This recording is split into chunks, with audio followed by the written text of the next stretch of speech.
आज हम अपने विरासत जिंदगी यूट्यूब चैनल का पहला पॉडकास्ट करने जा रहे हैं और एक ऐसी शख्सियत से आपको मिलाएंगे कि जिनकी अगर मैं उम्र की बात करूं तो उम्र है उनकी 90 साल से प्लस।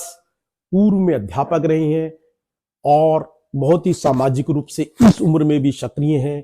आप जो है टू व्हीलर आज की तारीख में आज भी चलाते हैं और आसपास के क्षेत्र में 100 किलोमीटर 125 किलोमीटर की वो यात्रा कर लेते हैं। एक आदर्श फैमिली से आते हैं और ग्रामीण क्षेत्र में वो उनका निवास रहा है। जानेंगे आज उन्हीं से रूबरू होंगे कि उनकी कैसी यात्रा रही, क्या उन्होंने जीवन में संघर्ष किया, कैसे वो अध्यापक बने और किस तरीके से जो वो सामाजिक रूप से आज भी सक्रिय हैं। उनके स्वास्थ्य का राज जानेंगे कि इस उम्र में 90 साल से की उम्र में भी एक कैसे 90 साल के जो बुजुर्ग हैं वो कैसे युवाओं की तरह काम कर रहे हैं। ये आपको इससे प्रेरणा मिलेगी। तो आज चलते हैं उन्हीं की जुबानी, उनसे उनकी कहानी सुनते हैं।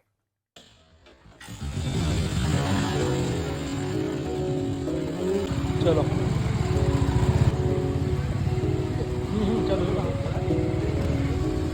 चलो चलो।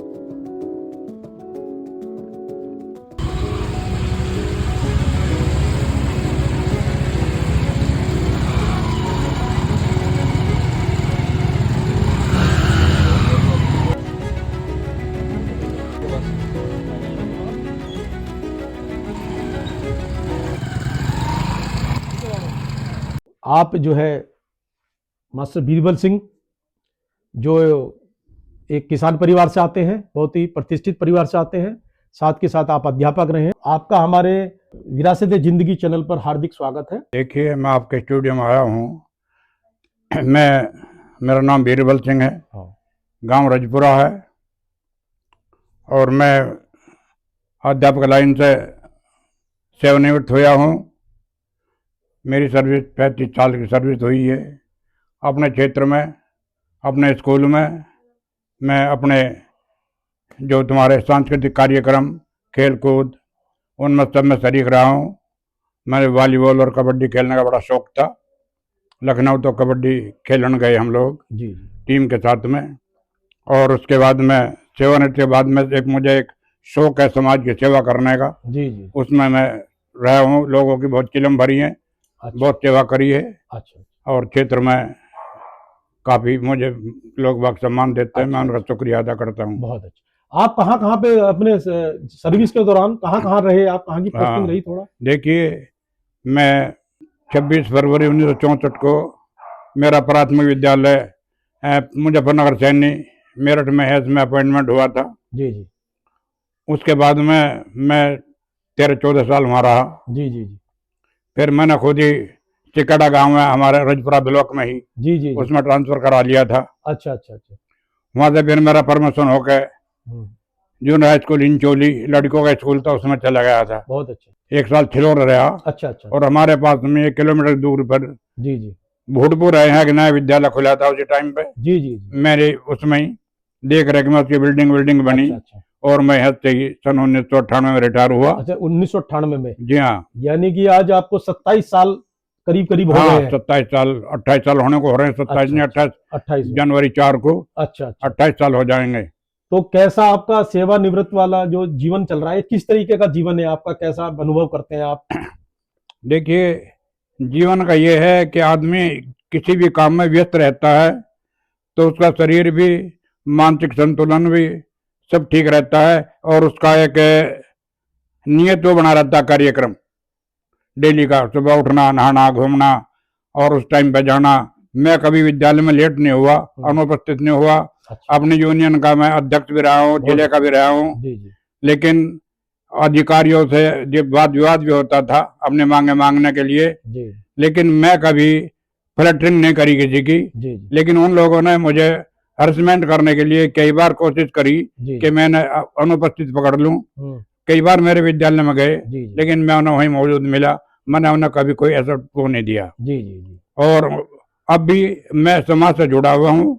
कोई महासभा हो, किसान यूनियन हो या कोई समस्या किसानों की हो, मैं या कोई ब्याह शादी हो, किसी का दुख दर्द हो, मैं इन जितने भी जानने पहचानने की जगह है सब जाता हूँ और जो मेरे बस की है हाँ। वो मदद करता हूँ। मतलब जिस भी आप समाज से आते हैं उसके अलावा दूसरे समाज के प्रोग्रामों में भी आप जाते हैं? जी हाँ, वहां पे सक्रिय रूप से आप उनमें सक्रिय रूप से रहता हूँ भागीदार रहते और जिसमें भी जिसके काज में भी जाता हूँ ये मेरी एक आदत है कि ये नहीं मैं खाना खाया हैं? और रस्म करियर चला आया।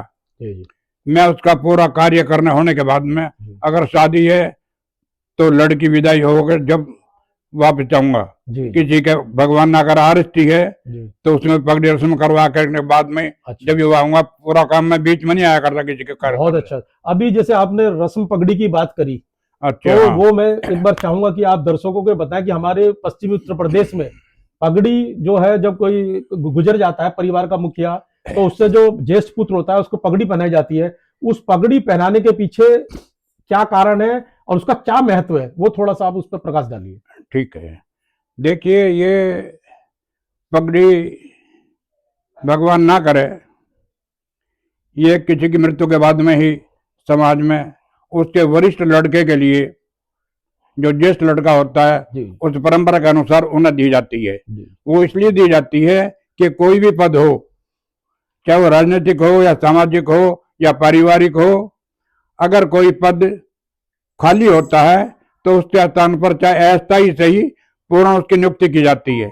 जी जी ऐसे ही अगर आदमी कोई ना रहे, भगवान को प्यारा हो जाए, उसके बाद में उसके वरिष्ठ लड़के के लिए जी एक परंपरा के अनुसार एक जिम्मेदारी सौंपते हुए उसको वह पगड़ी भेंट की जाती है जी जी। और वह पगड़ी उस लड़के के मामाओं के यहाँ से आती है। अच्छा अच्छा अच्छा। ये नहीं हुआ कि जी बहुत जी। से गाँव में तो ऐसा है एक दूसरे को भी देते हैं, हाँ हाँ। लेकिन खास हमारे यहाँ जो महत्व है वो उसके जहाँ वो जाने वाला उसके ससुराल के जी जी। पगड़ी लाते हैं, अच्छा अच्छा वही उसे दी जाती है अच्छा। और उसी गांव के उसी गोत्र के उस पगड़ी को उसका बांधते हैं। अच्छा और पगड़ी की किस्म तो बहुत होती हैं, हाँ हाँ बहुत रंग होते हैं, हाँ हाँ। लेकिन क्योंकि हरा, पीला, नीला, सफेद, जी। काला, बहुत पगड़ी बहुत रंगों की होती है।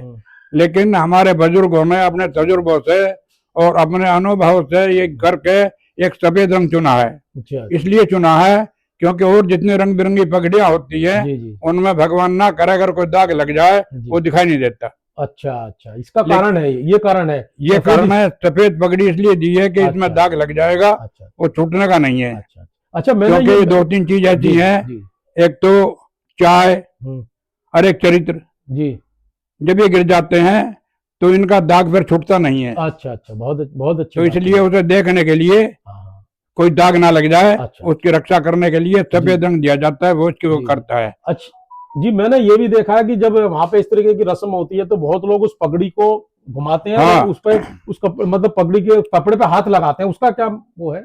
वो दरअसल ये पहले तो ऐसा नहीं था, लेकिन अब जो है नई जनरेशन है वो ये सोचते हैं पगड़ी हो या कहीं हमारा वो होता हवन होता है, जी जी। हवन में बाद में गोला हाँ हाँ गोला उसमें रखा जाता है। जी जी। अब उसमें भी कुछ आदमियों का हाथ लगवा देते हैं। जी जी जी। ऐसी उस पगड़ी को सबको साक्षी करने के लिए, अच्छा अच्छा। सबकी सहानुभूति प्राप्त करने के लिए जी जी जी। उसमें सबके हाथ लगवाए जाते हैं। अच्छा।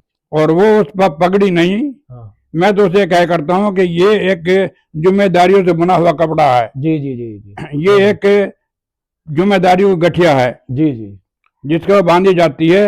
वो उस टाइम पे बड़ा मुखिया नहीं बनता गांव उसका परिवार का, बल्कि वो परिवार में सबसे छोटा बन जाता है। अच्छा। उसे सबकी बात सुननी पड़ती है, सबका संतुलन बनना पड़ता है जी जी। और सबके कार्य पूरे करने पड़ते हैं। उसे जिम्मेदारी सौंपी जाती है पगड़ी से। अच्छा।